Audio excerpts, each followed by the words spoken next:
네, 박근혜 정부 당시에 국정원 특활비 상납에 관여한 혐의를 받고 있는 이른바 문고리 3인방의 2심 선고가 오늘 있었습니다. 먼저 선고 결과 어떻게 나왔는지 좀 정리해 주시죠. 그러니까 2013년 5월부터 2016년 7월까지 그 국정원으로부터 5천에서 2억 정도씩 박근혜 전 대통령의 특활비 수십억 원을 이제 상납받았다.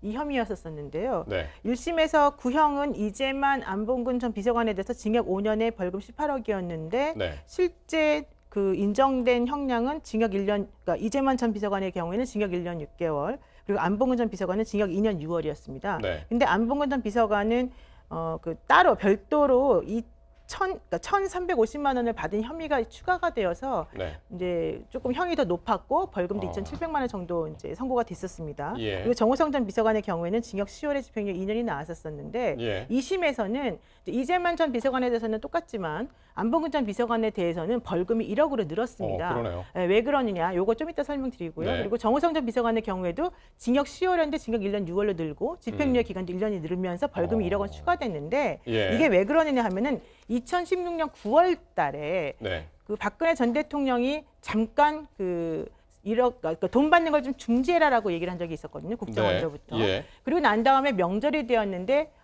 이 국정원 측에서 이병호 전 국정원장이 국정원에 있을 때였는데 좀 뭐 어떻게 선물하면 좋겠냐라고 물어보니까 이 안봉근 정호성 전 비서관 측에서 그 좀 형편이 어려우니까 좀 돈을 좀 줬으면 좋겠다, 명절이니까 이렇게 얘기를 해서 원래 1억 정도씩 상납하던 것을 2억을 주었다는 겁니다. 네. 근데 이게 1심에서는 그러니까 뇌물이 아니라고 보고서 네. 그냥 그 부분에 대해서 무죄 선고했었었는데 예. 2심에서는 이 2억 원 준 부분에 대해서 뇌물로 인정을 한 거예요. 그래서 사실 이 부분이 가장 핵심적으로 중요한 부분인 것 같고요. 그러면 안봉근, 정호성 전 비서관만 그 이병호 전 국정원장이 준 그 뇌물이라고 본 거. 그렇습니다. 거기에 이제 해당된다라고 본 거예요. 그렇습니다. 예, 그래서 이재만 전 비서관에 대해서는 이제 항소가 기각이 된 것으로 지금 얘기가 되고 있고, 네. 안봉근 전 비서관하고 정호성 전 비서관을 통해서 돈을 전달했기 때문에 예. 특히 정호성 전 비서관은 그 전에는 돈 전달에 관여하지 않았다고 보았다가 네. 이 2억에 대해서는 전달자로 지금 얘기가 되어서 예. 지금 이런 식으로 형도 늘어나고 벌금도 1억 원이 지금 추가된 겁니다. 이 1억 원이라고 하는 것은